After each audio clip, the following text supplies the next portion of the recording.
what strategy you need to have in your mind when you're going for your XAT examination.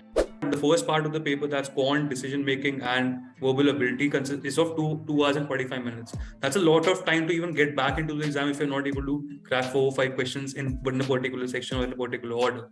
So the idea is to keep a cool head. If you're not able to get the first few questions correct or just not able to get the hang of the paper initially, just go through the whole paper, focus on the questions you can do, irrespective of whichever course you want. Just give the exam with a clear head and a calm head. Don't think of I have to get a 90 and I have to get a 98. If I'm not able to prove these many questions, I won't be able to. Just give it your best till the last minute. Prepare well for the GK section. Read the newspapers. Be in touch with whatever is happening. A lot has been happening in the recent times due to COVID, Ukraine war, everything. Just stay up to date with whatever the recent happenings in the world are.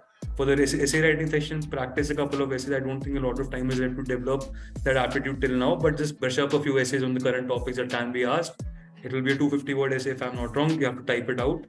And that will be it for the next 2 parts, and then just keep your calm.